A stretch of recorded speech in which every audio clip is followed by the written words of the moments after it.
Que Dieu soit béni. Comme nous avions dit les mercredis passés, tout l'Ancien Testament annonce les choses qui devaient arriver. Annonce le salut que Dieu avait prévu de nous donner. Tout l'Ancien Testament parle de ce que Jésus est, c'est ce que Jésus allait accomplir. Le Nouveau Testament, d'abord les 4 premiers évangiles, nous parlent de l'accomplissement de tout ce que l'Ancien Testament avait enseigné. Et l'Ancien Testament avait utilisé des hommes qui étaient comme des types de Christ, des images de Christ, des figures de Christ. L'Ancien Testament a utilisé aussi certains symboles, même les événements, et toutes ces choses-là parlent de Jésus. Les 4 évangiles nous parlent de l'accomplissement de ce que l'Ancien Testament avait écrit. Les Actes des Apôtres, qui est aussi un livre d'histoire, nous parlent de comment l'Église est née et de comment l'Église a commencé et quelle était sa mission. Et des Romains jusqu'à Jude, toutes ces épîtres expliquent les évangiles. Elles montrent comment ceux qui ont reçu le salut que Dieu avait promis dans l'Ancien Testament, qui a été accompli dans les évangiles, ceux qui ont reçu ce salut, c'est-à-dire l'Église, comment ils doivent vivre. La vie que Dieu leur a donnée. Et l'Apocalypse termine par nous dire les choses qui nous attendent là-bas. Amen. Amen. Et si les premières choses que Dieu avait annoncées dans l'Ancien Testament ont été accomplies, les choses que l'Apocalypse nous annonce s'accompliront aussi. Amen. Alors nous sommes en train d'étudier comment les véritables chrétiens, ceux qui ont accepté Jésus, doivent vivre. Et je rappelle ce que nous avons parlé la fois, le mercredi passé, les 3 premiers chapitres nous décrivent ce que nous sommes devenus en Christ, ce que nous avons reçu en Christ, les richesses que Dieu nous a données en Christ. Premièrement, nous avons parlé à qui s'adressait cette épître. Chapitre 1, verset 1, il avait dit, Dieu s'adresse aux saints et aux rachetés, aux fidèles, aux saints qui sont à Éphèse et aux fidèles en Jésus. Les épîtres s'adressent aux saints. Et qui sont des saints? Ceux qui ont accepté Jésus.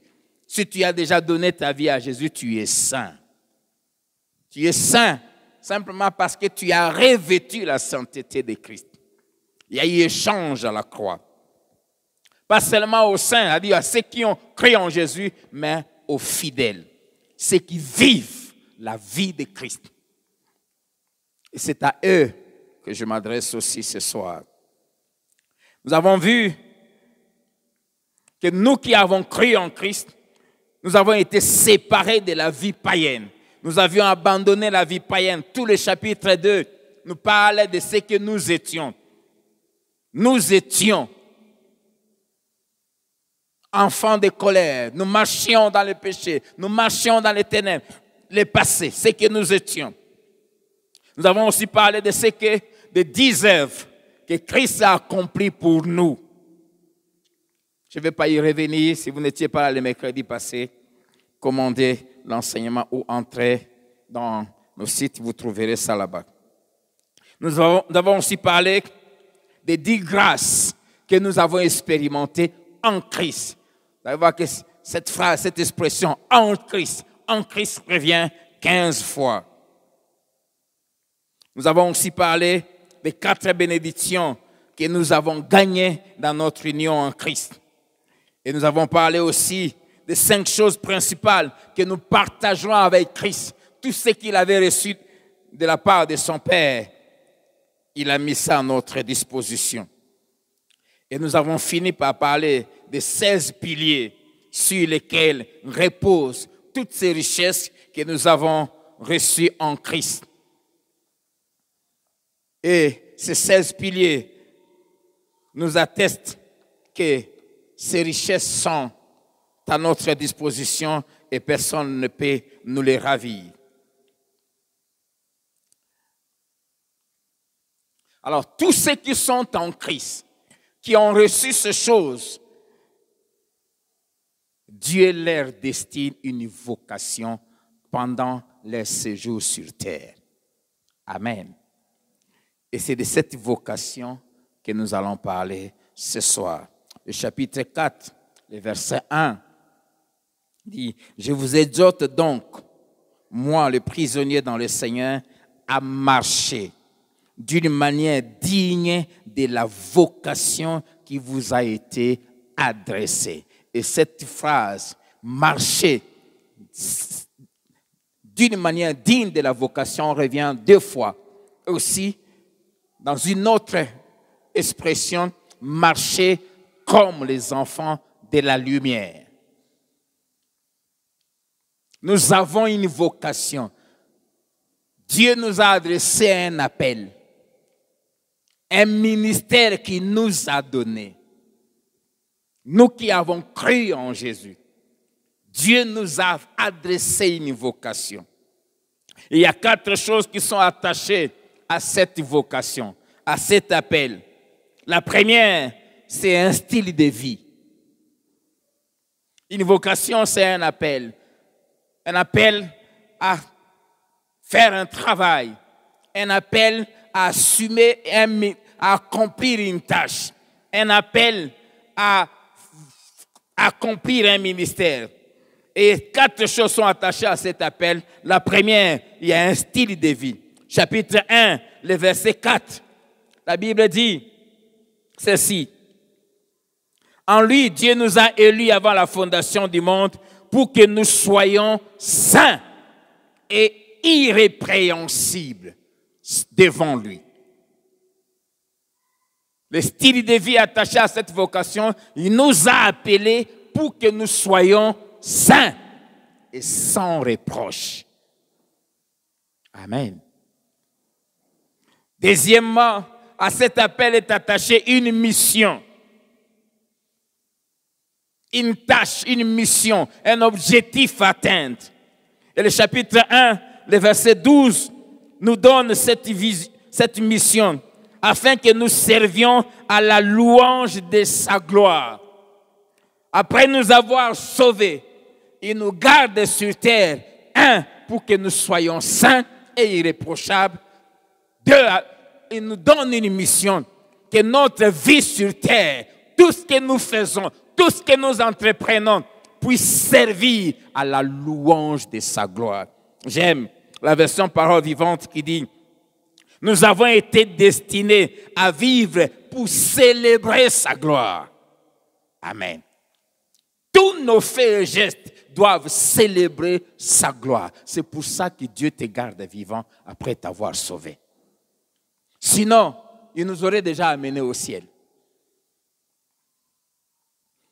Troisième chose attachée à cet appel, parce qu'il y a à cet appel est attachée une finalité, une destinée glorieuse après la vie sur terre. Et le chapitre 1, verset 13 à 14 nous parle d'un héritage qui nous attend et que l'apôtre Pierre dit au 1 Pierre 1, verset 3 à 4, un héritage qui ne peut pas être altéré, qui ne peut pas être détruit. À cet appel, il y a un héritage. Il y a une gloire. Ça ne s'arrêtera pas ici. Il nous confie une mission à accomplir. Il nous a donné un ministère, mais il y aura une récompense. Et la 4e chose, à cet appel, il y a une grande espérance qui est attachée à cet appel. C'est pour cela, au chapitre 1, au verset 18, l'apôtre Paul fait cette prière. Je demande à Dieu qu'il puisse illuminer les yeux de votre cœur, de votre esprit, pour que vous sachiez quelle est l'espérance qui s'attache à son appel. C'est de cette illumination que dépend la qualité de notre vocation.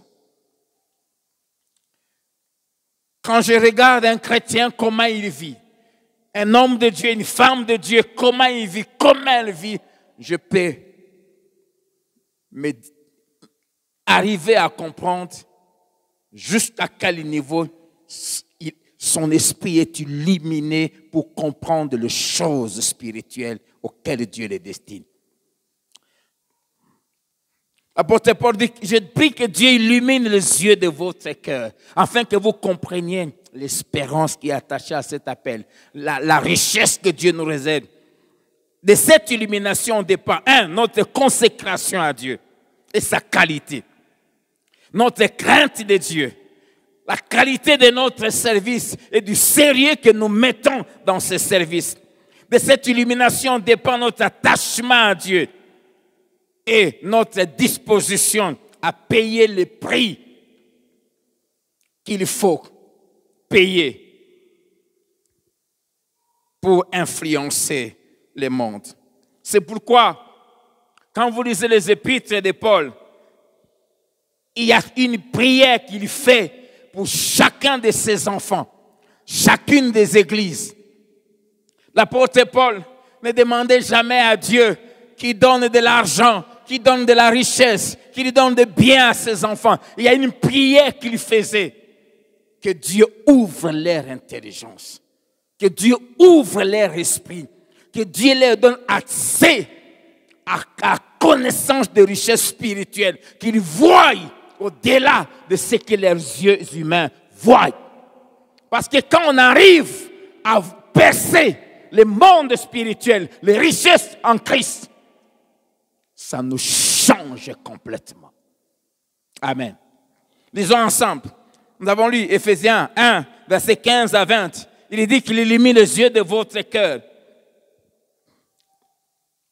Je vais lire ça en parole vivante. Pour toutes ces raisons, toutes ces richesses-là, moi aussi, après avoir entendu parler de votre foi au Seigneur Jésus et de la manière pratique par laquelle vous l'exprimez, en aimant tout ce qui appartient à Dieu, je ne me lasse pas, dans toutes mes prières pour vous, de témoigner ma reconnaissance pour l'œuvre accomplie en vous.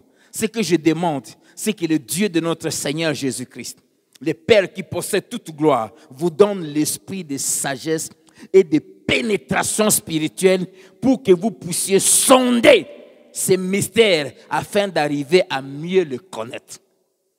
Qu'il vous accorde une pleine lumière et qu'il augmente l'acuité de votre vision spirituelle afin que vous compreniez en quoi consiste l'espérance vivante à laquelle vous avez été appelés et que vous sachiez quelle merveille vous êtes en droit d'attente, car inépuisable est la richesse du glorieux héritage que Dieu réserve à ceux qui lui appartiennent. Voilà la prière que Paul fait.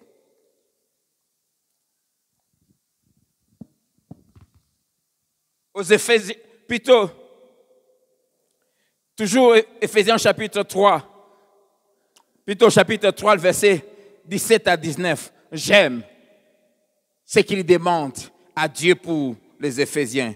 Il dit que par votre foi, le Christ puisse faire de vos cœurs sa demeure permanente. Alors, solidement fondé sur lui, plongeant vos racines profondément dans l'amour, vous serez aussi à même, dans la communion avec les autres chrétiens, de sonder toutes les dimensions du plan de Dieu pour vous et de réaliser combien long, large, profond, élevé est l'amour de Christ. Et que vous puissiez connaître vous-même cet amour, bien qu'il surpasse tout ce qui est possible de connaître ici-bas, jusqu'à ce que tout votre être soit rempli de la pleine présence de Dieu. Connaître combien est large, combien est long, combien est profond et élevé l'amour de Dieu. Et quand on arrive à cette connaissance-là, ça nous change.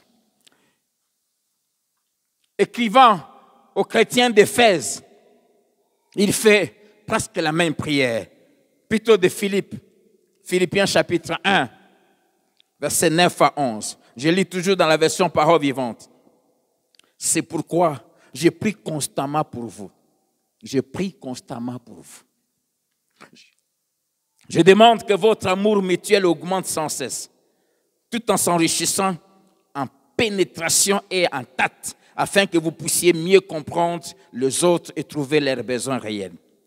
Alors, vous saurez discerner les vraies valeurs et vous serez capable de distinguer l'essentiel de l'accessoire et de trouver en toutes circonstances la bonne manière d'agir.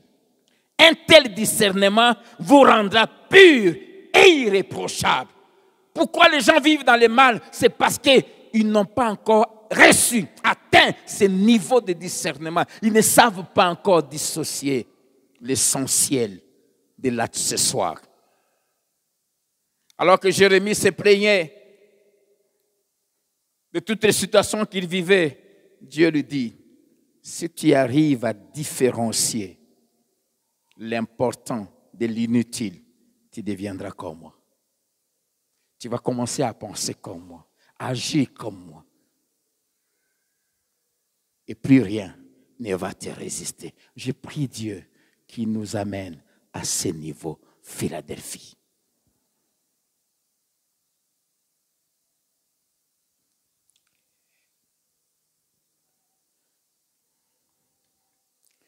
Écrivant aux Colossiens, il fait la même prière. Colossiens chapitre 1, le verset 9 et 11 aussi, la même prière. Je lis encore toujours la version parole vivante. Aussi, depuis le jour où nous l'avons appris, nous ne vous avons jamais oublié dans notre intercession. Nous demandons à Dieu que vous puissiez connaître et comprendre toujours mieux sa volonté. Que le Saint-Esprit vous accorde de la sagesse et le discernement spirituel. Nous lui demandons aussi que votre conduite fasse honneur au nom du Seigneur et lui plaise à tous égards. Que vous réjouissiez son cœur en portant des fruits qui lui sont agréables, c'est-à-dire toutes sortes d'activités utiles. Que vous fassiez des progrès dans la connaissance de Dieu. Nous prions Dieu de vous fortifier par sa puissance admirable et illimitée. Ainsi, votre persévérance et votre patience croîtront et vous serez capable d'affronter avec courage et même avec joie toutes les difficultés qui pourront se présenter sur votre route. Pour qu'on arrive à affronter toutes les difficultés qui nous arrivent, les épreuves, les tentations, les combats de la foi, avec joie et fermeté, il faut que l'intelligence s'ouvre. Il faut la connaissance des choses cachées. La connaissance de l'amour de Dieu. Il faut que notre discernement spirituel augmente. Amen. Cette connaissance nous amène à marcher, à nous conduire et à nous comporter d'une manière digne des enfants de Dieu, digne de ceux de sa race. Alors, j'aimerais nous parler de trois manières que cet épître nous enseigne comment nous devons nous conduire avec dignité en tant qu'enfants de Dieu. La première manière, à lire du chapitre 4, du verset 9 jusqu'au verset 16. Comment nous devons nous conduire dans cette vocation? Nous devons être attachés au corps de Christ, c'est-à-dire à l'Église. Et quand on parle du corps de Christ, on parle de l'ensemble de tous ceux qui ont accepté Jésus-Christ comme Sauveur et Seigneur dans le monde entier. Nous devons savoir que nous appartenons à un corps, à une famille. Être conscient que nous sommes un organe d'un corps. Cette prise de conscience va nous aider à comprendre que nous sommes des citoyens du monde entier, que nous sommes présents partout. Et ça va changer même notre manière de prier et de vivre. Est-ce qu'il vous arrive de prier pour les chrétiens qui sont en Chine?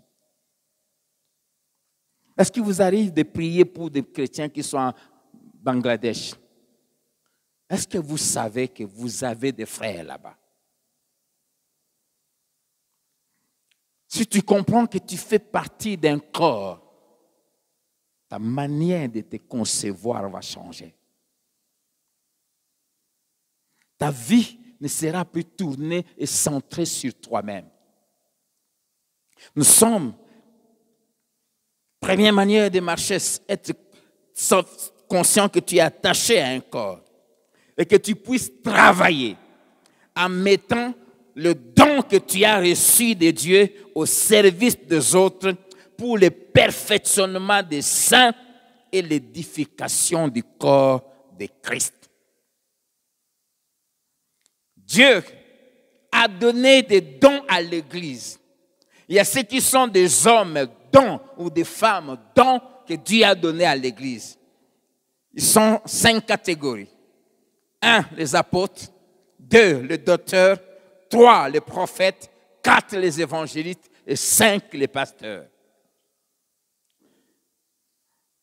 Chacun de nous a reçu un don.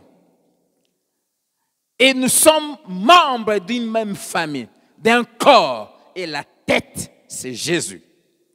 Et tout ce que Dieu nous a donné comme capacité, comme moyen, comme potentialité, comme talent, il nous a donné pas pour nous-mêmes, mais il nous a donné pour le perfectionnement des saints, pour que tout le corps de Christ puisse en bénéficier et puisse, en recevant cela, grandir.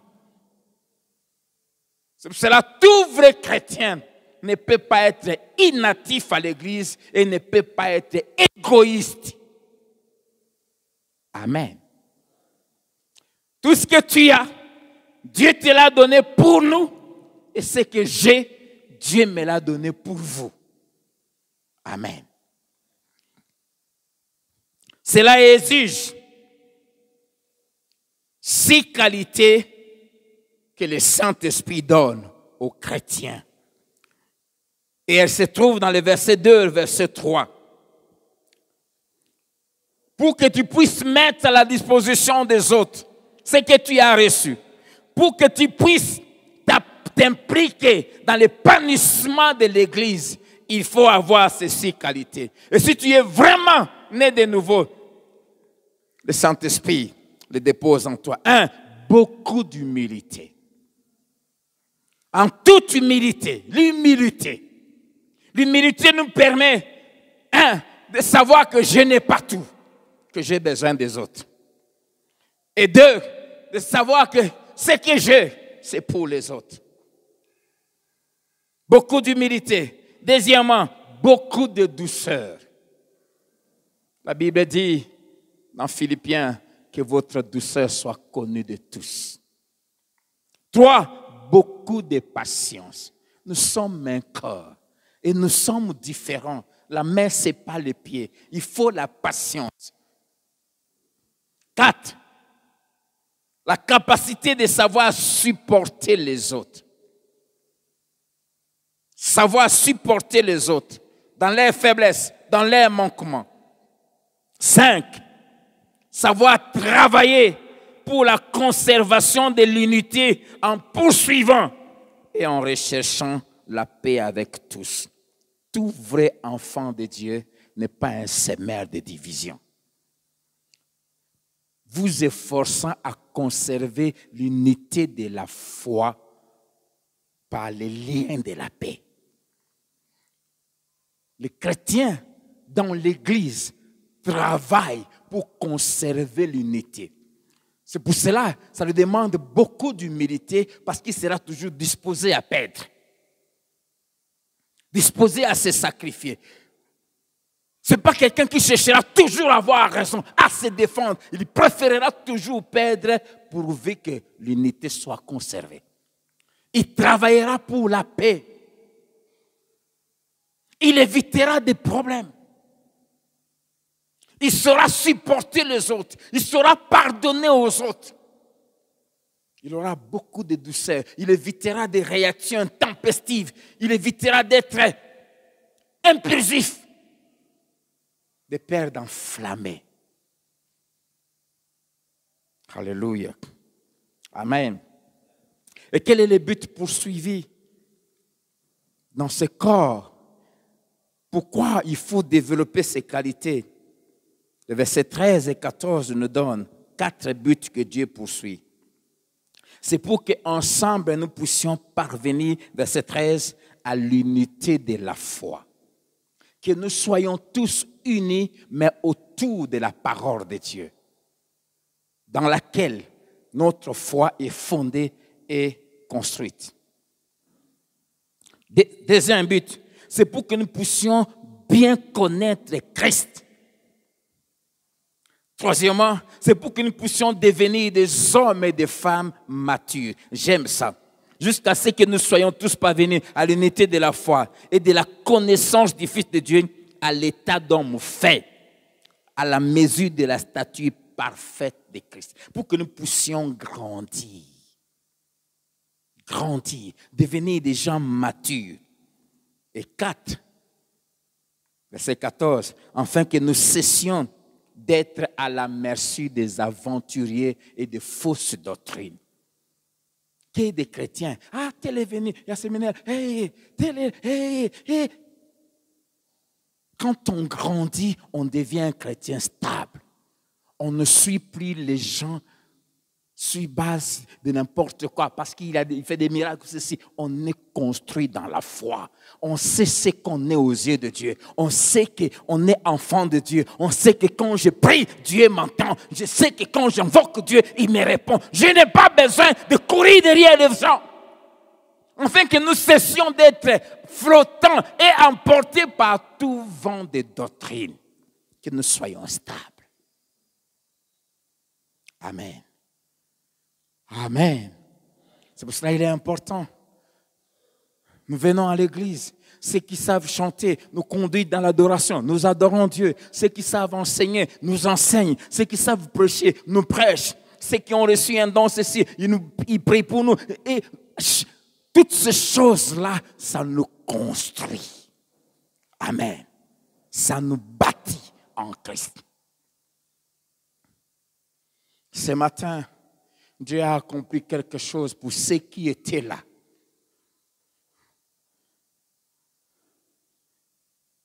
Qui a assuré leur avenir, l'avenir de leurs enfants, jusqu'à ce que la trompette sonnera pour toujours dans une vie de gloire. Mais qu'il y ait des négligents. Dieu nous a donné l'église pour nous bâtir. Il y a tant de gens flottants. J'ai passé toute ma vie depuis ma conversion dans l'église. J'ai vu tous ceux qui négligent l'église, qui viennent à l'église de temps en temps. Je les vis être toujours instables dans leur foi. S'il y a une chose que je ne supporte pas, c'est manquer un culte. Parce qu'à chaque culte, Dieu dépose toujours quelque chose de plus. Toujours.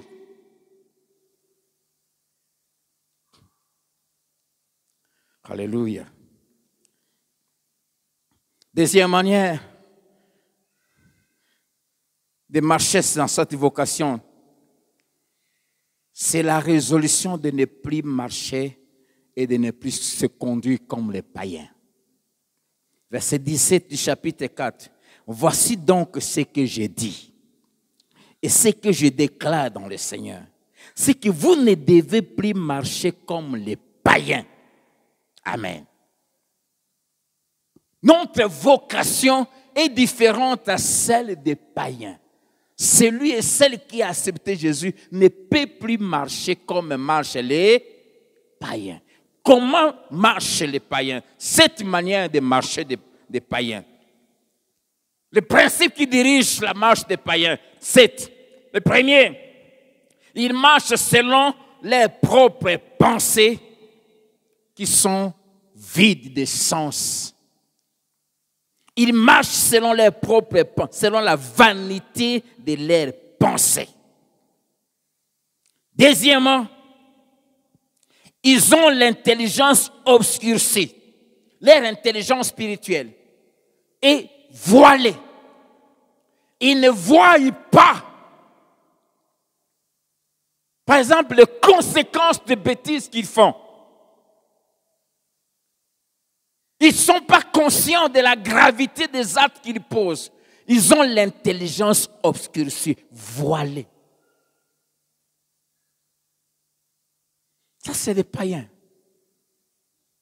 Leur intelligence, leur capacité de comprendre les choses de Dieu est voilée. C'est pour cela, ne sois pas étonné qu'un païen combatte la parole, prenne à la légère ce que tu lui dis, te dise, laisse-moi ces choses de n'importe quoi là. Pourquoi? Son intelligence est voilée. La Bible dit, c'est en Christ que ces voiles tombent. Tant que quelqu'un n'a pas ouvert son cœur à Christ, le Saint-Esprit n'a pas agi, ces voiles-là.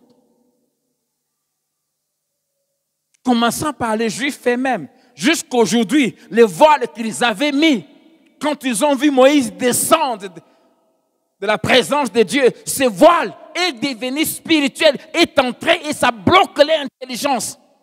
Ils n'ont pas pu voir en Jésus le Messie. Pourquoi? Parce que l'intelligence est voilée. C'est pour cela que Jésus pouvait dire aux 12, vous êtes heureux, vous qui connaissez ces choses. Le voile vous est enlevé. Et ce voile ne peut être enlevé, ce n'est pas par la science, ce n'est pas par les diplômes, ce n'est pas par la théologie. Ce voile, c'est le Saint-Esprit qui l'enlève quand tu crois. Amen. Là, les yeux s'ouvrent. Tu vois ce que les autres ne voient pas. C'est pour cela, parfois, tu vis avec quelqu'un. Ça m'arrive, je suis avec quelqu'un, et puis pouf, les yeux s'ouvrent. Je vois des choses pendant que je parle avec la personne que lui ne peut pas voir. Quand le voile tombe, on voit ce que les autres ne voient pas. Ils ont l'intelligence obscurcie. Troisièmement, ils sont étrangers à la vie de Dieu. La vie de l'Esprit, ils sont étrangers à ça. Ils ne peuvent pas entendre la voix de Dieu. Ils ne comprennent rien. Quatrièmement, ils sont ignorants des richesses qui sont en Dieu. Cinquièmement, ils sont endurcis dans leur cœur. Leur cœur est dur, fermé. Fermé.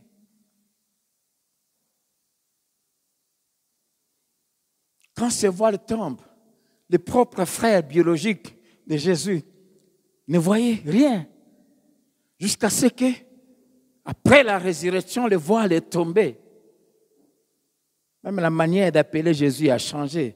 Aucun d'eux n'appelle Jésus son frère. Il parle Seigneur. Amen. Je prie, si tu es ici, si tu ne connais pas Jésus, que ce soir que le voile tombe. Oh, il y a des choses glorieuses que tu ne connais pas. Que le voile tombe. Et je prie que tous ceux qui sont de vrais enfants de Dieu, que Dieu vous amène dans les dimensions où le monde spirituel devient clair. Quand il est écrit, quand le Saint-Esprit est venu, les cieux sont ouverts. Je prie qu'à dater de ce soir, chaque fois quand tu vas prier, que le ciel s'ouvre. Nous sommes de ceux qui, quand nous nous prosternons, le ciel s'ouvre. Je prie que le Saint-Esprit fasse qu'à dater de ce soir, dès que quand tu ouvres la Bible, dès que tu lis, ça devient clair. Que tu ne lises pas sans rien comprendre. Que les écailles de tes yeux tombent. Au nom de Jésus. Ils ont le cœur endurci. Sixièmement, ils ont perdu tout sentiment humain. Les païens ont perdu tout sentiment de dignité, d'honneur, de bon sens. Il n'y a pas de notion de valeur. C'est pour cela que la Bible appelle les païens des hommes animaux. Comment un homme peut coucher avec sa fille? Il faut être un animal pour faire ça. Comment on peut coucher avec la sœur de sa femme? Il faut être un animal pour faire ça. Il y a des choses, quand un païen les fait, c'est normal. Parce que la Bible dit, ils n'ont aucun sentiment de dignité, d'honneur, de sens, de valeur. Ils n'ont pas ça. Ils ont perdu ça. Le diable a volé ça depuis le jardin d'Éden. Et le mal est devenu bien. C'est là quand tu restes là à 1h du matin en train de regarder des films pornographiques, tu ressembles à un païen. Tout sentiment de valeur, de dignité, tu n'as plus ça. C'est anormal. Tu ne peux pas te dire chrétien et rester là en train de regarder des choses si sales.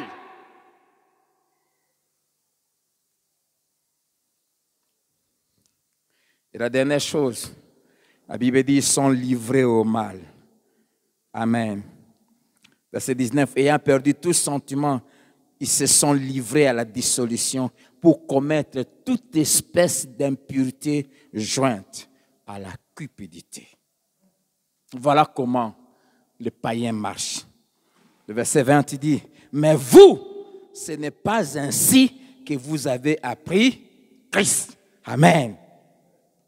Mais vous, mais nous, enfants de Dieu, ce n'est pas comme ça que nous sommes appelés à marcher. Pourquoi? Parce que nous sommes un sacerdoce royal. Nous sommes une nation sainte. Nous sommes un peuple acquis. Et il nous a adressé une vocation ayant un style de vie différent des gens de ce monde. Et quelle est cette vocation? C'est la troisième manière de vivre. Et le verset 21 à verset 24 nous dit, si du moins vous l'avez entendu, si conformément à la vérité qui est en Jésus, c'est en lui que vous avez été instruits à vous dépouiller, eu égard à votre vie passée, du vieil homme qui se corrompt par les convoitises trompeuses, à être renouvelé dans l'esprit de votre intelligence et à revêtir l'homme nouveau, créé selon Dieu dans une justice et une sainteté qui produit la vérité. Amen. Comment devons marcher? 1. Nous devons nous dépouiller de l'ancienne vie. La vie que nous avions reçue d'Adam. Parce que Adam a commencé à faire des enfants quand il a perdu la nature divine. Quand il est devenu fils du diable. Et il s'est reproduit selon sa nature. Et il nous a transmis cette nature, ces vêtements de souillure. C'est pour cela, dès la naissance, David dit, ma mère m'a conçu dans l'iniquité et je suis né dans le péché. Quand la Bible parle du péché, il parle de deux choses. Premièrement, il y a le péché au singulier. Le péché au singulier, c'est la nature pécheresse que nous avons héritée d'Adam. Nous naissons avec ça. Amen. Et quand nous naissons enfants du diable. Créés par Dieu, mais enfants du diable. Pourquoi? Nous naissons avec la sémence du mal. La nature du mal. Qui nous condamne à faire que ce qui est mal. C'est pour cela même un petit enfant, il sait mentir. Amen. Et le péché au pluriel, c'est la manifestation de cette nature au travers des actes, des attitudes et des comportements. Voler, tuer, ceci, ça. Ça, c'est la manifestation de la nature. Mais c'est un vêtement que nous avions. Maintenant, quand nous acceptons Jésus, qu'est-ce qui se passe? C'est ce qui s'est passé à la croix. À la croix, Jésus qui n'avait jamais connu le péché, il était devenu péché. Dieu avait pris cette nature qui était la nôtre. Quand Jésus monte à la croix, il met ça sur Jésus. C'est pour cela, quand il est devenu péché, le Père s'est séparé de lui. Amen. Et il a subi la conséquence du péché qui est la mort. Et il a réglé le problème du péché. Maintenant, quand nous croyons en lui, par le Saint-Esprit, le Saint-Esprit vient, il enlève ses vêtements de péché, ces manteaux-là qui nous condamnent au mal, et il nous revêt de la nature de Christ. Vous comprenez cela? Amen. Et cette nouvelle nature, comme l'ancienne nous condamnait au mal, la nouvelle nous condamne au bien. Ce qui fait qu'un vrai chrétien ne peut être poussé que vers le bien et par le bien et pour le bien. Alléluia. C'est ça. Il dit être dépouillé du vieil homme, de l'ancienne nature. Enlever ça. Et revêtir l'homme nouveau, créé par Dieu, selon Dieu et pour Dieu. Amen. C'est ce qu'il faut faire. Se débarrasser de l'ancienne nature. Et dans cette ancienne nature, il y a une manière de penser et de raisonner. C'est ce que l'apôtre Paul dit dans Romains 12, verset 2. Être transformé dans le renouvellement de notre intelligence. Alléluia. Amen. J'aimerais lire ce passage.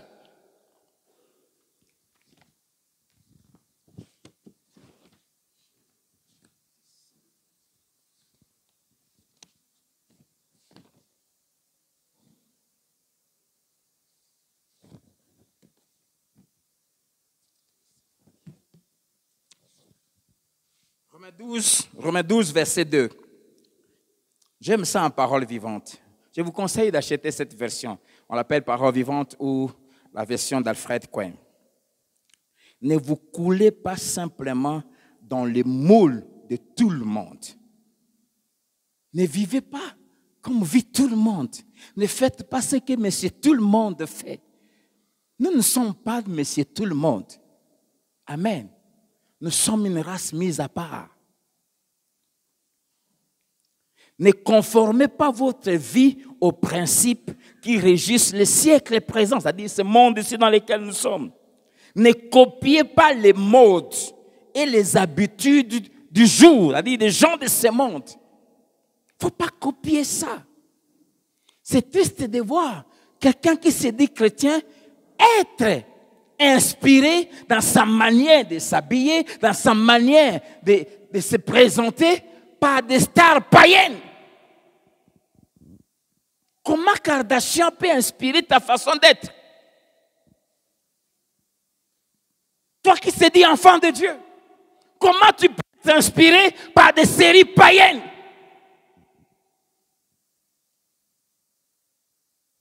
Comment tu peux être influencé par la mode païenne? Tu n'es pas de ce monde. Si tu es enfant de Dieu, nous ne sommes pas de ce monde. Et Jésus, en priant pour nous, il a dit, je ne suis pas du monde et eux aussi ne sont pas du monde. Devant Pilate, il a dit, je ne suis pas de ce monde. Si j'étais de ce monde, mes serviteurs auraient combattu pour moi. Comment tu peux être inspiré par la manière de faire des païens?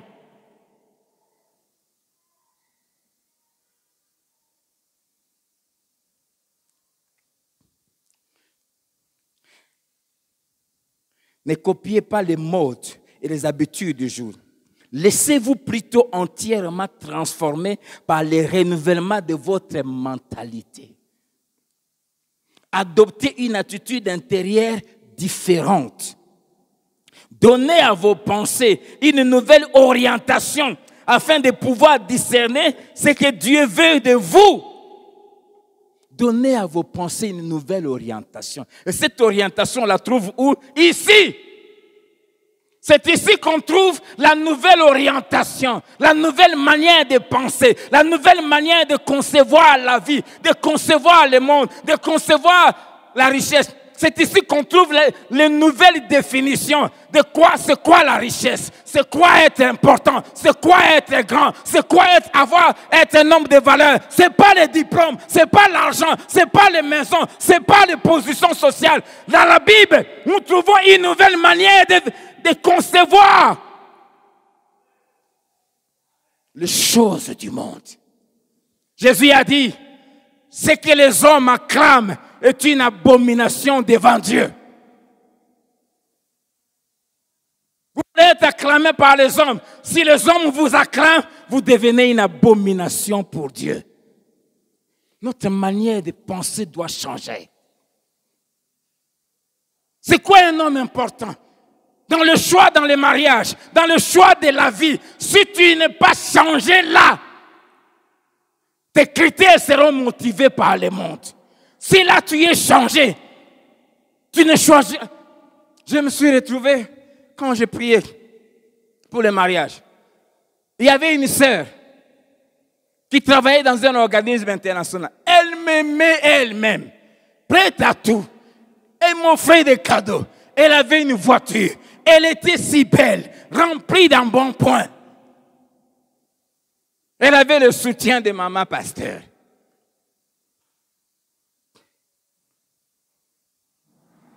Mais moi, quand j'ai demandé à Dieu, ma femme, j'avais donné un seul critère. Donne-moi une femme de prière qui serait un soutien pour moi dans le ministère. Et le jour que Dieu m'a montré cette femme qui était informe et vide, mais qui avait ce que je cherchais. Quand vous êtes transformé dans votre manière de voir les choses, ça va affecter aussi vos choix. Ça va affecter le choix des amis. Vous n'allez pas vous attacher aux gens parce que c'est un ministre. Vous n'allez pas vous attacher aux gens parce qu'il est président, parce qu'il est ceci, parce qu'il est... Vous n'allez pas vous attacher aux gens en fonction de ce qu'ils sont. Car la valeur d'un homme ne dépend pas de ses biens. Les hommes de valeur, ce n'est pas ceux qui ont l'argent. Les hommes de valeur, ce n'est pas ceux qui ont des jets. Les hommes de valeur, c'est ceux qui craignent Dieu.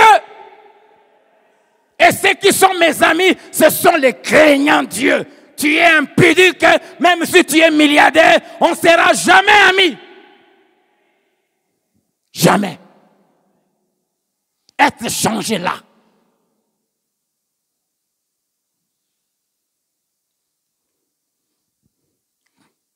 Cette transformation-là, là et là, quand on se dépouille de la manière de voir, de penser, de réfléchir, de concevoir les choses du monde, et on revêt la manière de voir, de penser, de concevoir les choses de Christ, en ce moment-là, on va commencer à marcher selon Christ. Alléluia. Amen. En ce moment-là, ce qui te rend joyeux, ça ne sera plus ce qui rend joyeux les gens du monde. La Bible nous montre qu'est-ce qui rend joyeux les gens du monde. C'est l'argent, c'est la renommée, c'est la nourriture, c'est le nom qui est connu. Non. Ce qui rend joyeux les vrais enfants de Dieu, c'est le fait d'être en communion avec Dieu. Alléluia. Tu vas sortir de cette vie. Oh non, tel m'avait injurié, tel avait dit ceci sur moi. Et tu deviens triste. Ta vie, ta joie, ta paix est conditionnée par ce que les hommes disent. Change-la. Je m'en fous de ce que les gens disent de moi. Ce qui fait ma joie, c'est ce que Dieu dit de moi. La Bible dit en Jean 3, 21, si mon cœur est apprécié par Dieu, je suis en paix et j'ai de l'assurance. Alors, qu'est-ce qui arrive quand on arrive à se dépouiller et à revêtir? 11 choses vont arriver. 11 manières de penser, 11 manières de se comporter, 11 manières de se conduire vont nous caractériser. Amen. 11. Et ces manières de penser et d'agir sont des fruits que l'Esprit de Christ qui habite en nous et la nature de Christ vont produire en nous.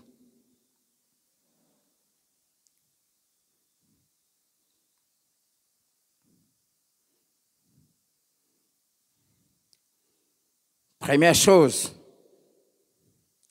nous allons renoncer au mensonge. Verset 25. C'est pourquoi. Quand la Bible, en français, quand on dit c'est pourquoi, on dit la raison pour laquelle. Si vous vous dépouillez et vous vous revêtez de la nouvelle nature, voici la raison pour laquelle vous devez le faire. Première chose, vous allez renoncer au mensonge.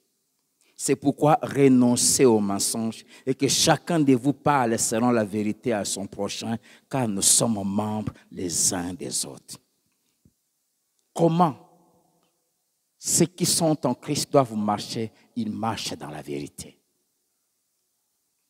Les vrais enfants de Dieu renoncent à mentir, quel que soit le prix, quelles que soient les conséquences. Ils disent et ils disent et ils disent toujours quoi? La vérité. Un homme qui ment sa femme, c'est encore un vrai païen. La vocation que Dieu nous adresse nous appelle à renoncer à quoi? Au mensonge.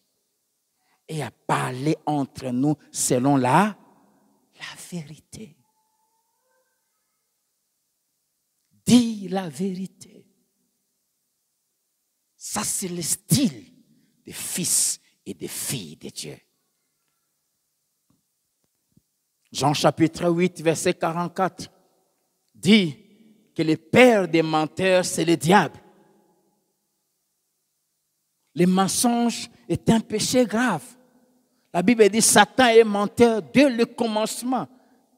Et dans son fond, à l'intérieur, il n'y a que mensonge. Mais Jésus a dit, je suis quoi? La vérité. Et si dans ton fond, il y a Jésus, c'est la vérité qui va sortir.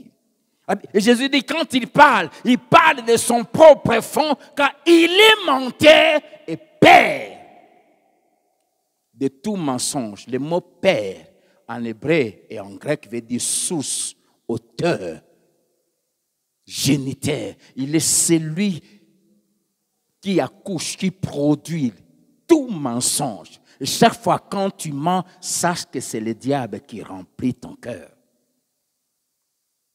Renoncez au mensonge. Quand vous avez revêtu l'homme nouveau, renoncez au mensonge. Deuxième valeur. Ne jamais être dominé par la colère. Ceux qui ont revêtu Christ,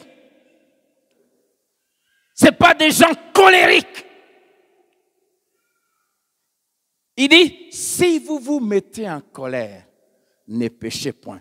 Qu'est-ce que cela veut dire? Premièrement, ça veut dire que les choses pour lesquelles vous devez vous fâcher, ce sont des choses qui sont impropres aux yeux de Dieu. La Bible dit, l'amour ne se réjouit pas de l'injustice. C'est la colère divine. Dieu s'insurge et se met en colère contre le mal. Amen. Et deuxièmement, même quand il faut se fâcher ainsi, a dit manifestez votre désapprobation du mal. Refusez le mal. Ta femme se conduit mal. Tu as le droit de te fâcher. Ton enfant se conduit mal. Tu as le droit de se fâcher. Parce que l'amour ne tolère pas le mal. Mais même quand il faut se fâcher, la Bible dit ne pêche pas. Qu'est-ce que cela veut dire? Ceux qui ont revêtu Christ, ce sont des gens qui ont de la maîtrise de soi. Ce ne sont pas des gens qui se laissent emporter comme ça. Même quand je me mets en colère, je dois contrôler ce que je dois dire. Ne péchez pas, ça dit quoi? Ne dites pas des choses mauvaises qui peuvent blesser et nuire. Amen. Être maître de lui-même.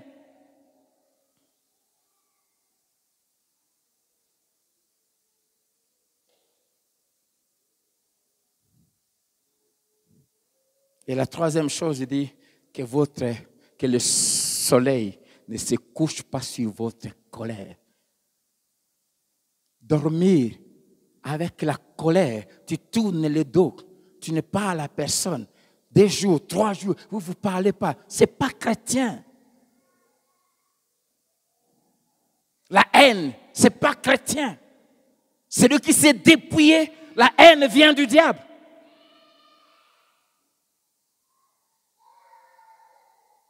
Même si tu as été blessé, avant que la nuit arrive, il faut pardonner. Ce n'est pas une option, c'est une obligation si tu as la sémence de Dieu. Il faut pardonner. Il faut régler la chose. Il faut parler. Amen. Si tu es colérique, dépouille-toi de ces vêtements-là. Enlève ça.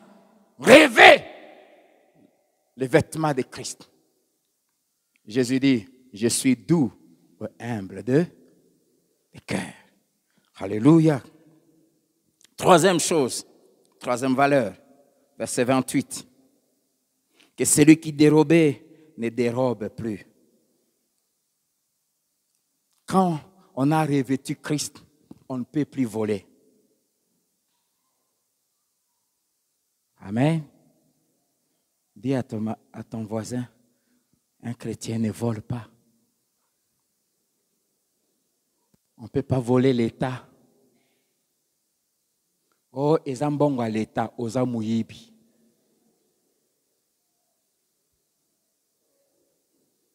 Tu es un voleur. L'État, ce n'est pas toi. Amen. Que celui qui volait hier, parce qu'il était païen, maintenant parce qu'il s'est dit chrétien, qui ne vole plus. Tu veux savoir si tu es devenu chrétien? Pose-toi la question si tu as cessé de voler. Est-ce que tu as cessé de voler? Voler, c'est prendre ce qui ne t'appartient pas sans l'autorisation du propriétaire. C'est du vol. Jeune frère, on t'a envoyé acheter du pain. C'est resté 400 francs. Il faut remettre. Garder ça, c'est du vol. J'ai vu à quel point, même à l'église, les chrétiens volent à l'église. J'ai vu les gens à qui on confie les tâches dans l'église. On donne l'argent à aller acheter des choses. On donne ceci. Et qui volent. Parfois, on s'était en garde silence. Mais je sais qu'en l'envoyant, je connaissais le prix de la chose. Et la personne rentre et puis il ne dit rien. Tu le regardes et puis il ne dit rien.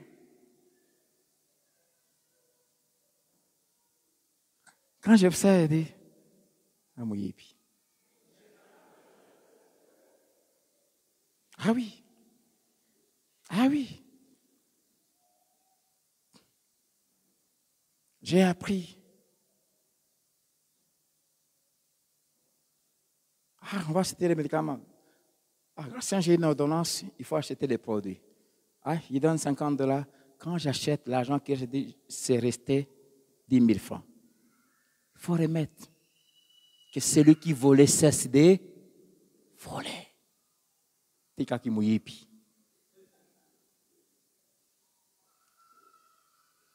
Il y a des femmes qui volent leur mari. Et il y a des maris qui volent leurs femmes.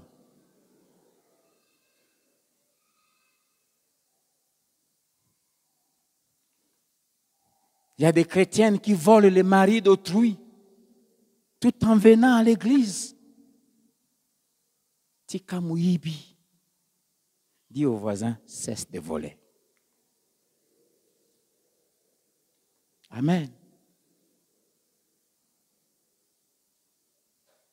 Vous savez, ce qui détruit la vie chrétienne, ce n'est pas souvent de grandes choses. La Bible dit, saisissez-nous ces petits renards, ces renards qui ravagent nos vignes. Amen. Est-ce que tu sais Tu travailles. Je prends un exemple. Je t'envoie, dis, va à tel endroit, prends la voiture, va à tel endroit, va m'acheter ceci. Mais en allant, toi, tu ajoutes une autre course. C'est du vol. C'est du vol. Amen. Prendre les rames de papier du travail à mener à la maison, c'est du vol. Tu es des chrétiens voleurs.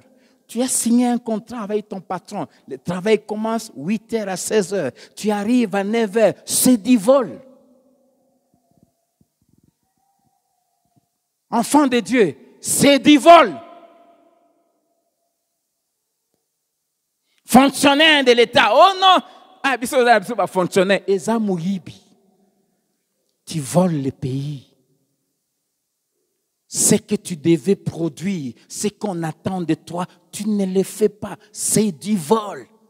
Et pourquoi? Parce que cette mentalité, c'est quoi? C'est tout le monde. Au Congo, pas fonctionnaire. Nous, ça va fonctionner. C'est du vol. Ne nous conduisons pas comme les gens du monde. Changeons notre manière de concevoir.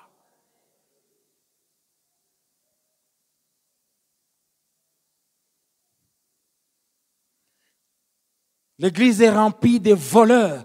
Et Dieu a dit, vous me volez. En quoi il dit? Dans les dîmes et les offrandes. Tu ne donnes pas ta dîme. Tu es un voleur.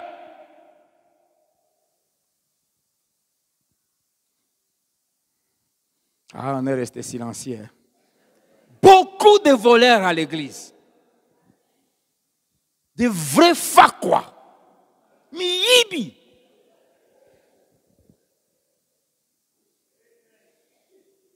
Que celui qui dérobait ne dérobe plus.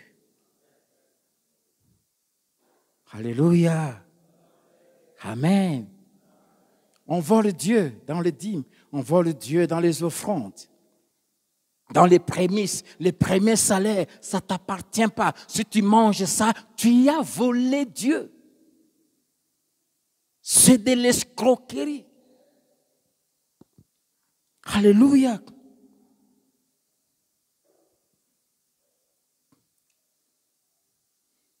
Toute forme de malhonnêteté dans les affaires, c'est du vol.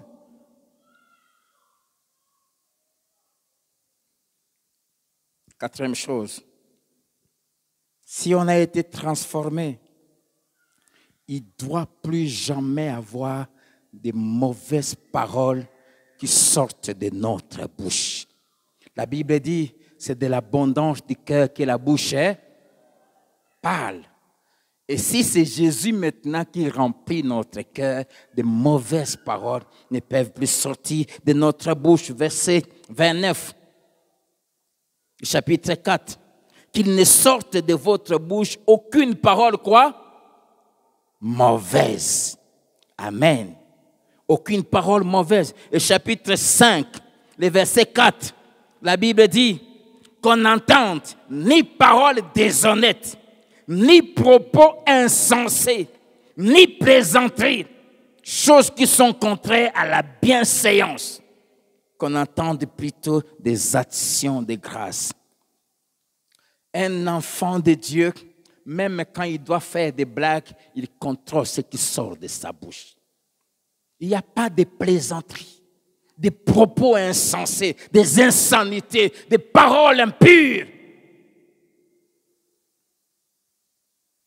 Des blagues avec les sexes opposés, où on dit du n'importe quoi, avec des collègues au travail, où on dit du n'importe quoi. Un chrétien qui ne sorte de votre bouche aucune mauvaise parole. Pourquoi? Parce que dans la parole, il y a soit la vie, soit la mort. Or, nous portons en nous la vie. Un chrétien ne peut pas amener la mort. La légèreté dans les langages.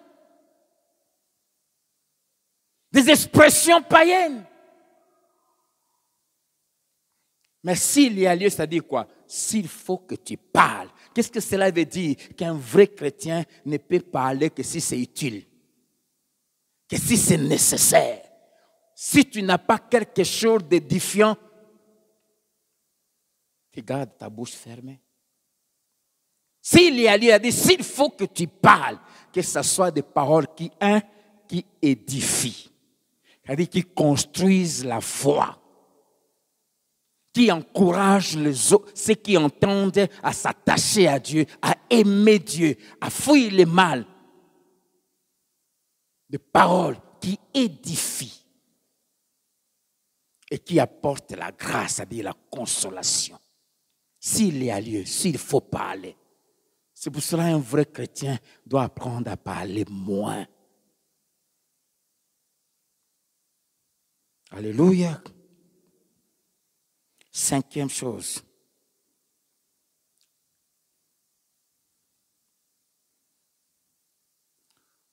Faire disparaître tout ce qui exprime de la méchanceté. Tout ce qui blesse les autres. Verset 31. Que toute amertume, toute animosité, toute colère, toute clameur, toute calomnie, toute espèce de méchanceté disparaisse du milieu de vous. Ça doit disparaître. Disparaître. Tout ce qui fait mal aux autres, calomnier, dire du mal des autres, raconter des faussetés. On te dit quelque chose, dévoiler des secrets des gens. Tout ce qui blesse, toutes les mauvaises, tout ce qui exprime la méchanceté, ça doit disparaître. Ça, c'est la manière de marcher des chrétiens. Verset 32 dit, soyez bons les uns les autres. Soyez bons. 6e,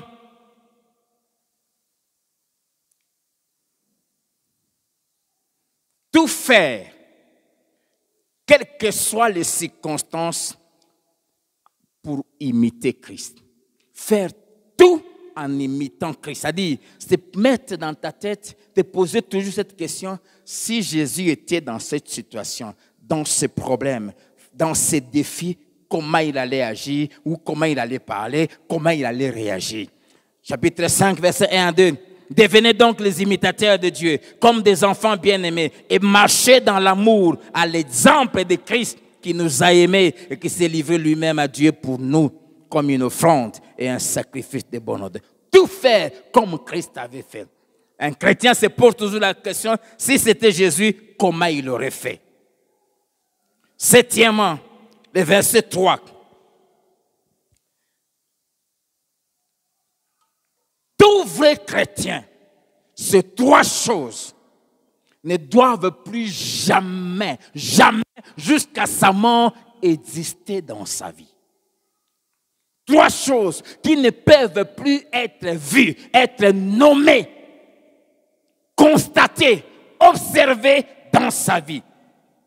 Ces 3 choses sont au verset 3. Quelle impudicité, qu'aucune espèce d'impureté et que la cupidité ne soit pas même nommée parmi vous, ainsi qu'il convient à des saints. Dites-moi amen.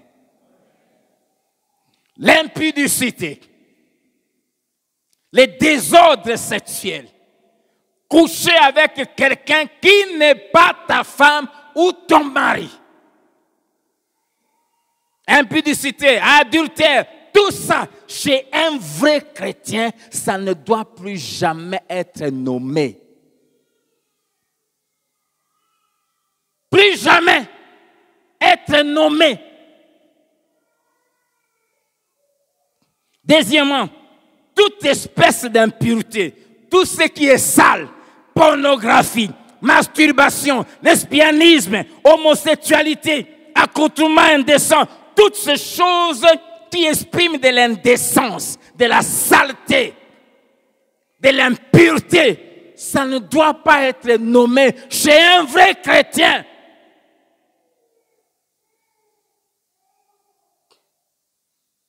Ça ne doit pas être toléré, être accepté, être peux même pas flirter avec ça. Et la troisième chose, la cupidité, c'est-à-dire l'amour de l'argent. Le désir de gagner par tous les moyens. Et dans ça, il y a l'escroquerie, les vols, la corruption, les intrigues, les arnaques, les détournements. Ces choses-là ne doivent pas être observées, nommées chez de vrais enfants de Dieu. Dites Amen. Que ça ne soit même pas. J'aime ça. Que ça ne soit même pas. Ben, yo kangwa tate. To yo kangwa ata la lui soloté.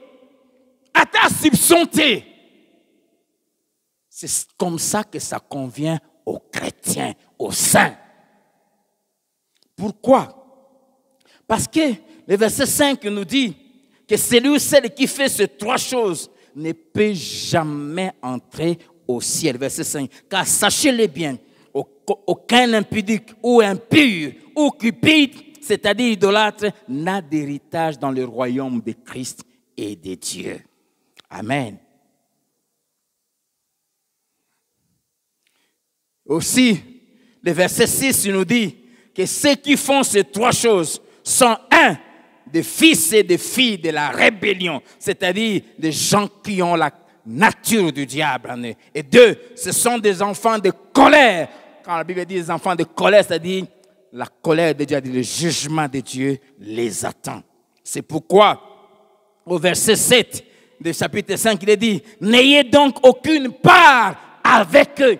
Ne vous associez jamais avec quiconque s'appelle frère et sœur, qui est impudique, qui est adultère, qui est voleur, qui est cupide, qui est amoureux de l'argent et qui vit dans des choses sales.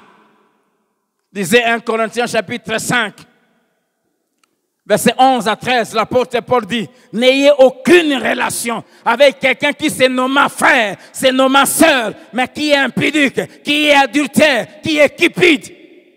Et il dit, ne mangez même pas avec lui. Ce qui veut dire ne le fréquentez même pas. N'allez pas chez lui. Et ne lui permettez pas de venir chez vous. Quelqu'un qui s'appelle frère. Et qui fait ces trois choses.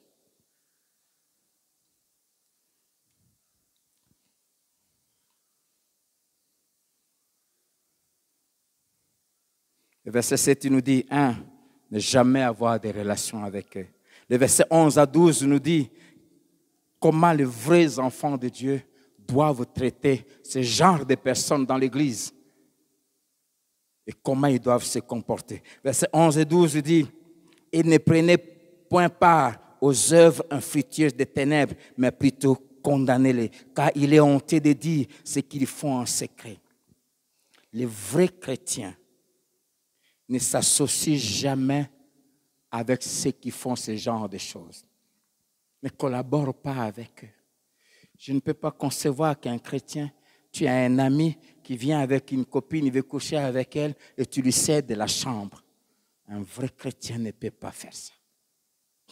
Un vrai chrétien ne peut pas offrir de la bière à quelqu'un qui vient chez lui. Il collabore à la destruction de la vie de quelqu'un. Et la Bible dit, non seulement ne prenez pas part, mais la Bible dit condamner. Un vrai chrétien. Les gens confondent les choses. La calomnie, c'est chercher à détruire la réputation. Mais la Bible nous demande, quand quelqu'un qui s'appelle frère se conduit mal, a une mauvaise vie, quelqu'un qui s'appelle sœur fait des choses mauvaises, tu l'approches. Tu lui parles. Si tu ne veux pas changer, il ne faut pas cacher ça. Il faut en parler à l'église. Ceux qui se disent chrétiens, qui savent parmi nous, ceux qui ont une mauvaise vie, qui vont dans des boîtes, qui sortent avec des femmes, tout en servant et qui gardent le silence, vous êtes des complices du mal. La Bible dit, n'ayez pas part à ça, mais faites quoi? Condamner. Qu'est-ce que cela veut dire? Dénoncer.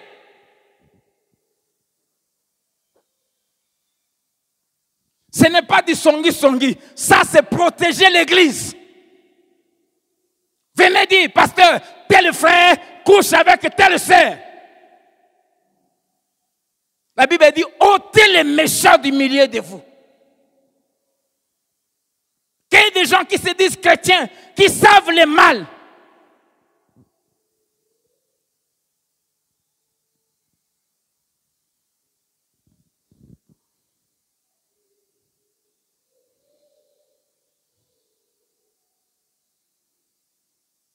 Je vous en veux beaucoup. Hein?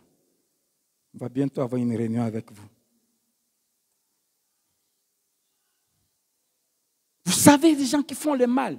Et vous êtes là cachés. Vous restez là. Oh non, il n'y a pas de problème. Si Dieu a permis que tu rencontres un frère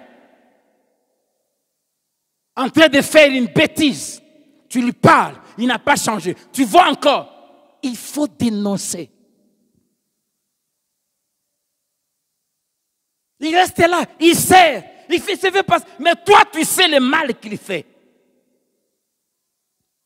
Condamnez ça.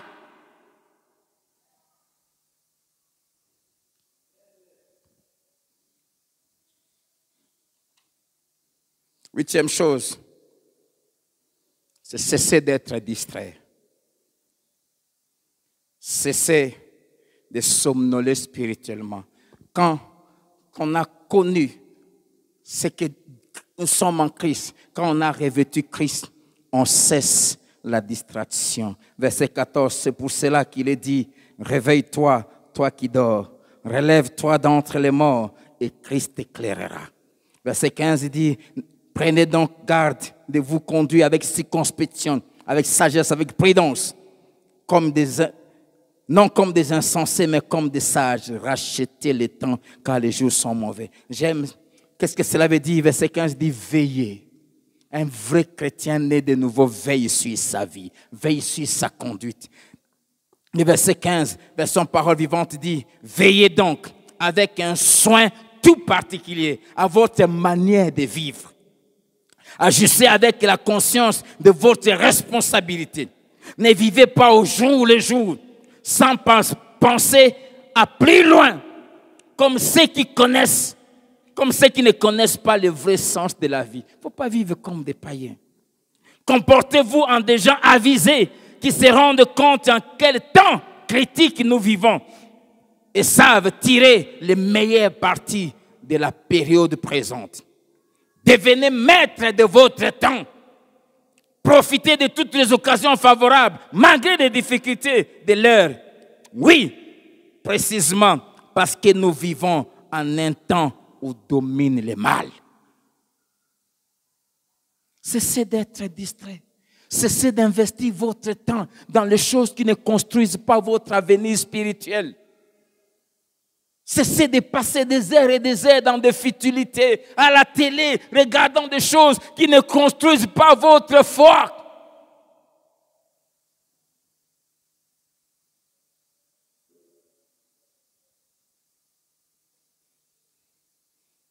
Une ou deux fois, je suis resté avec ma femme, suivre une série là, c'est quoi, sénégalaise. Hein? Ce jour-là, c'était un lundi, on s'est détendu, l'infidélité.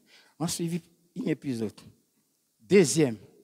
Et puis l'Esprit me dit, qu'est-ce que tu apprends ça? Tu vas être un infidèle?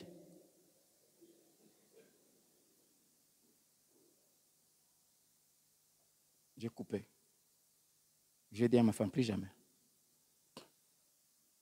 Titre à série, infidélité. Elle dit, on veut t'apprendre comment être un. Ça construit quoi ta foi? J'ai entendu l'Esprit. Le lundi, bon, on est là, on s'est détendu, c'est notre jour de repos.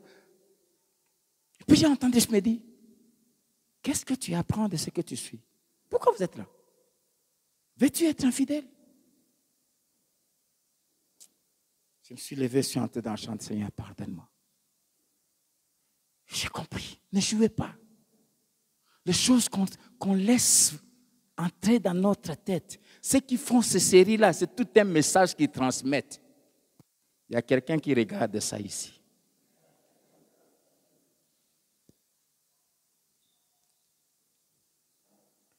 Neuvième chose, verset 23.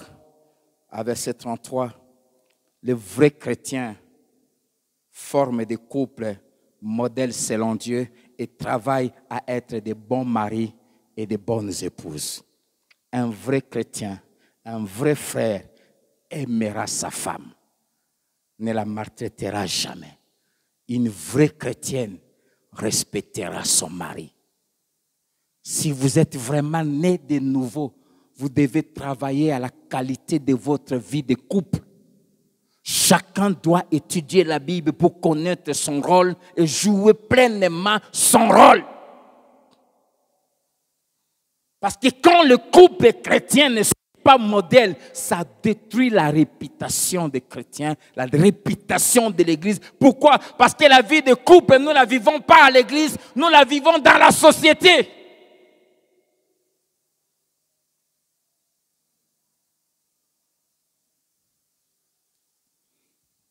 Un vrai chrétien ne jouera pas avec sa vie de couple. Dixièmement, chapitre 6, verset 1 à 9, tout vrai chrétien va bâtir de vraies relations avec les autres.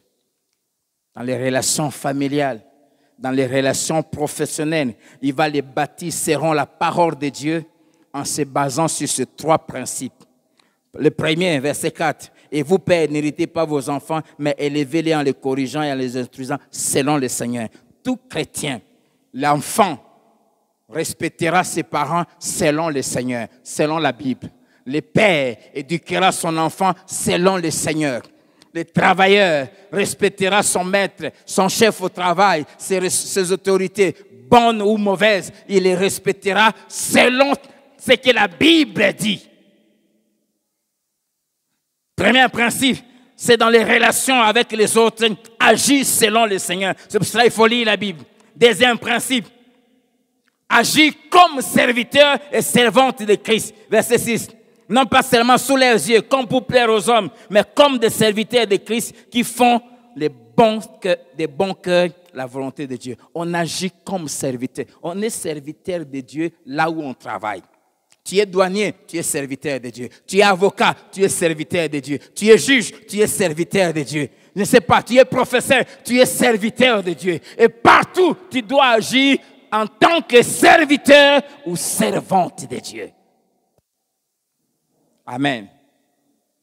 Selon, en tant que serviteur. Et troisième principe, dans tous tes agissements, dans tes relations avec les autres, que ce soit familial, que ce soit amical, que ce soit professionnel, il ne faut jamais oublier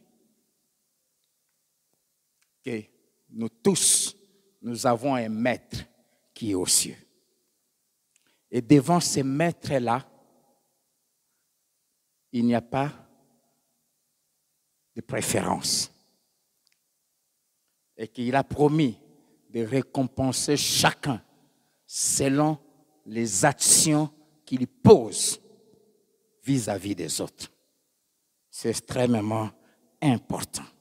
Et la dernière chose, dernière manière d'agir, si vraiment on a été renouvelé, chapitre 6, verset 10 à 20, c'est être conscient que, nous sommes dans un terrain hostile, que nous sommes étrangers sur cette terre, que nous ne sommes pas chez nous.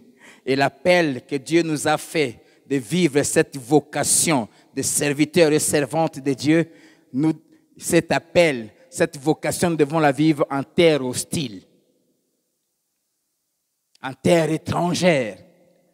Deuxièmement, être conscient que la terre où nous sommes, nous devons vivre notre vocation d'enfant de Dieu selon ces principes que nous venons d'apprendre. Cette terre a des principes qui sont diamétralement opposés aux nôtres. Et à cause de cela, troisièmement, savoir que cette terre va s'opposer à nous. Enfant de Dieu, mets-toi dans la tête.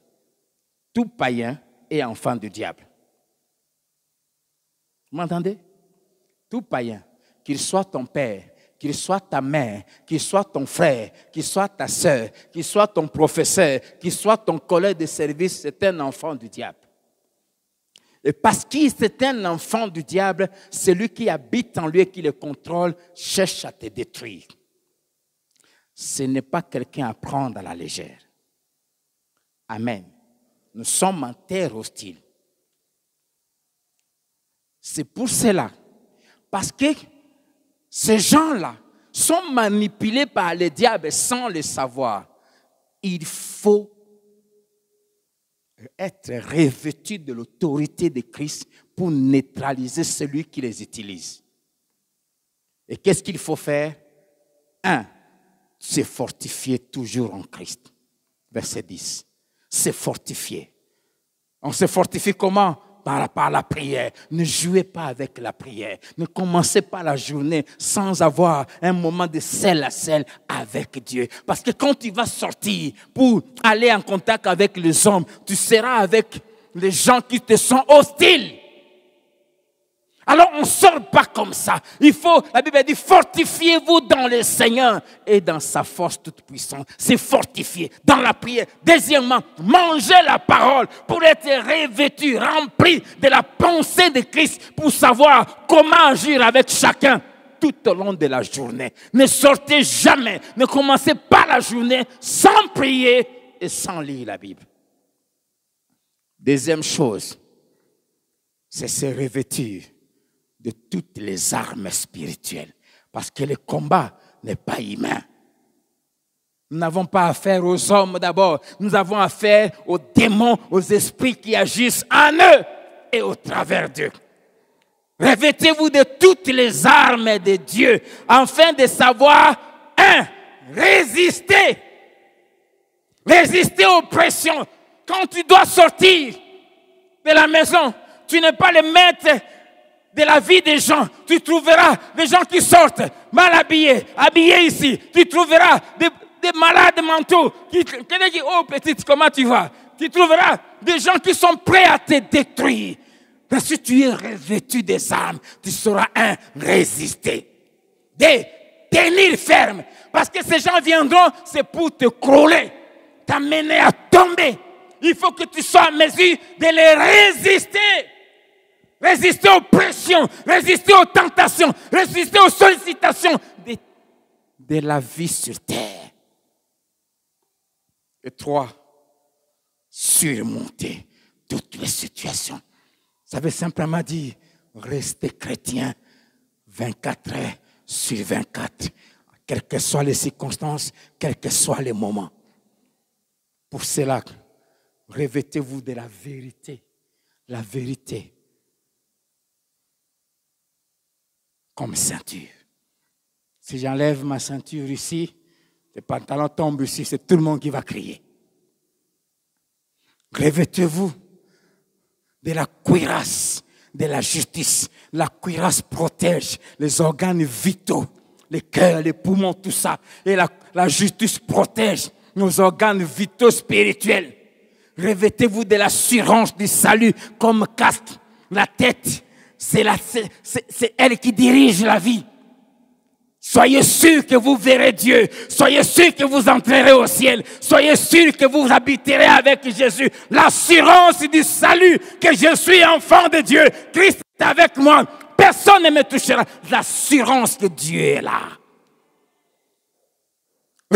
Mettez des chaussures dans vos pieds, les ailes que donne l'évangile. Soyez prêts à parler de Jésus. La meilleure manière de se protéger, c'est de se faire connaître son identité en disant aux autres, je suis enfant de Dieu. Jésus t'aime. Alléluia. Et le bouclier de la foi. La foi. La foi qui éteint toutes les flèches de l'ennemi. Ayez foi en la parole de Dieu. Ayez foi aux promesses de Dieu. Amen. Et l'épée de l'esprit qui est la parole de Dieu. Mangez la parole. Mangez la parole. Et par-dessus tout, 24 heures sur 24, faites par l'esprit toutes sortes de prières. Veillez à cela avec une entière persévérance. Si vous faites ça, vous marcherez d'une manière digne de Dieu, tête haute. Vous brillerez de la lumière de Christ. Vous influencerez le monde. Le monde saura que vous êtes enfants de Dieu et personne ne vous entraînera dans le mal. Vous ferez la fierté de Dieu, la fierté de l'Église, la fierté des chrétiens. Et les autres pourront vous prendre comme un modèle. Dieu, assis sur son trône, chaque jour, il acclamera parce qu'il verra comment vous marchez, comment vous honorez Dieu, comment vous résistez au mal, comment vous faites la fierté de Dieu, vous défendez l'évangile, vous défendez le corps de Christ, vous défendez l'Église et Dieu sera fier de vous. Ce sont ces chrétiens dont l'Église du XXIe siècle a besoin. Que Dieu vous bénisse.